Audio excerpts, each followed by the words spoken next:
Kenny Caraway. Oh, can we get him? There we go. Kenny Caraway. It's time for the handoff. What's going on? You called the San Francisco baseball Giants, this season's Giants, the most depressing Giants team in the last 20 years.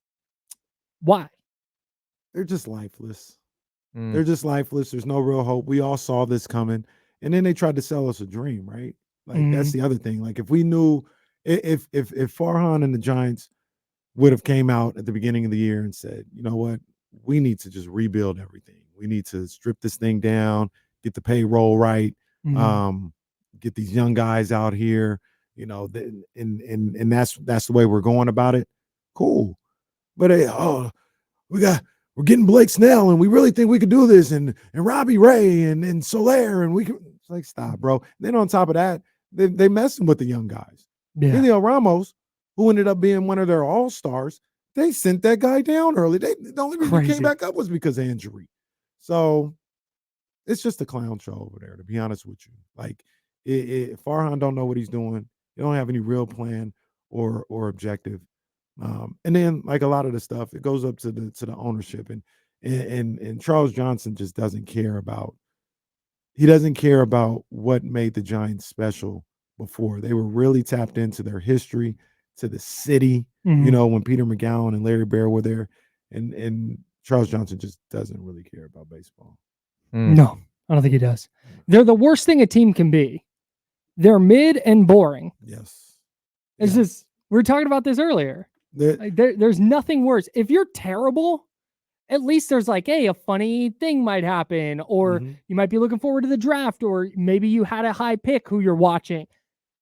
With the Giants, it's cool. You're going to be about 4 or 5 games under 500. Right. You're not going to make the playoffs. Right.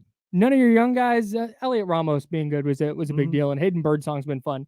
But beyond that, I it's think disappointing. I look at a situation with them going up against the Dodgers. Obviously, the Dodgers are, you know, part of the cream of the crop in the National League and all this other stuff. But you watch the Giants play against the Dodgers, and they're so far away from having a chance to win. And it's not even that, like, inconceivable to be able to do. Like, the Dodgers spend a lot of money, but they got their hat handed to them by the Phillies. They struggle against the Braves. Like, you can build a team that can play and be on that level. And Farhan's vision of what to do with this team is just so far away from being able to compete with those teams. It's a joke. And in baseball, it's like kind of tricky because the Giants will play the Phillies and win 2 out of 3, right? And you'll be like, oh, see, they beat 2 out of 3. Right. No, you're not on the same level. Then lose 2 out of 3 to the Rockies. Right, like, you're not on the same level. The fact that the Dodgers can just beat the Giants with Teoscar Hernandez, who's a really good player, but when they're fully healthy, they're 5th best dude. Yeah. And he's just solo homer, base hit, night, game's over. With their 2nd ranked pitching prospect making his major league debut. I don't understand. It's just crazy. I don't understand, like, what goes on. Like, even now to this day, but like in the past as well, like, talk about the A's, and, you know, they have their shortcomings with being able to pay people or being willing to pay people or doing all this stuff, but they always found talent. Dodgers always find talent. How does this franchise never find talent? It's insane. Even when they have top tier picks, the Giants, and then you hear about them, for years, hear about this guy who's the next coming of this, and then they fizzle almost every single time. At least with the A's, they bring him up, and then they trade him for something else, and then you're back in the same loop. With the Giants, and then they find another guy. Luciano and Matos. And what happened to Hunter Bishop and Joey Bart? And it's just all these dudes. So I still believe in Luciano. I think he's a good ball player. They called him up before, and it didn't go great with his defensively. Right. Yeah. But he's tearing up AAA. Yeah, he's tearing up AAA. I still think he's a good ball player. Ramos, I always thought was a good ball player. He panned out. That's a good look. Matos, I like him. He was tearing it up earlier too. And I will say this, but this is a different regime. There was a moment when they were hitting everything. That's when they won the World Series. Winning the World Series was the pitching that they built. It was Lincecum, Kane, Mad Bum, finding Brian Wilson, Sergio Romo, all those guys. Like, that's what they built. Buster Posey, Pablo Sandoval, Brandon Crawford. That was their moment. Brandon Belt. Yeah. Brandon Belt, when the system was working, and for whatever reason, they whatever Brian Sabian was doing, they didn't like, and they said, "Yo, we need a different way." And they brought in Farhan with his from the Dodgers. No, he's he with them. He with them. I'm definitely convinced. He's with them. This is all part of their master plan, and it's working out perfectly. It feels interesting how the A's were known for the same thing. Like, it's the Hudson, Mulder, Zito. And then when they did trade those guys, they brought in other young pitching, Danny Herron. Why am I drawing a blank? Joe Blanton. Yeah, they just kept bringing in more and more pitching prospects.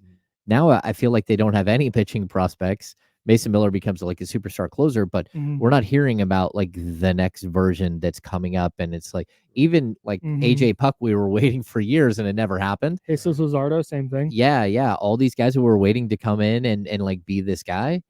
And now they don't have any of that, but their hitters are coming through. You're like, oh, all right. You got some talent here that's developing.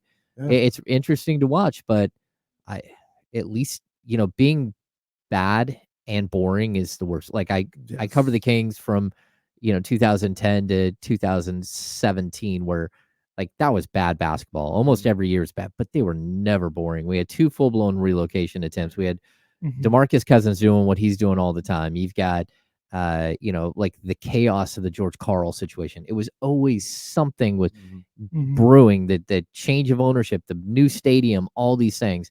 And then you had this one little lull where it's like the 2017, 18, 19, where it's like, this is, not only are you in a brand new building and you need to keep selling out that brand new, but you are not good.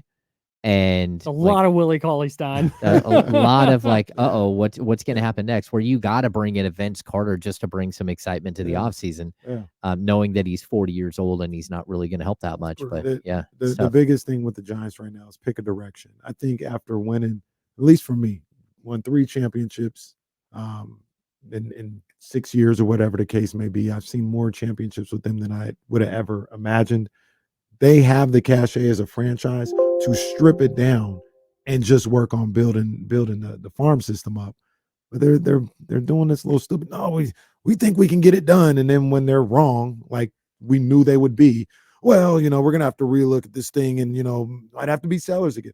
The bottom line is get that guy out of here. Ron doesn't know what the hell he's doing. That's the problem. Winning 107 games was the worst thing that could have happened to them.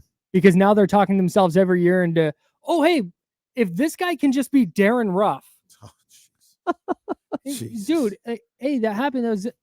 It was an awesome year. It was crazy. It was so much fun.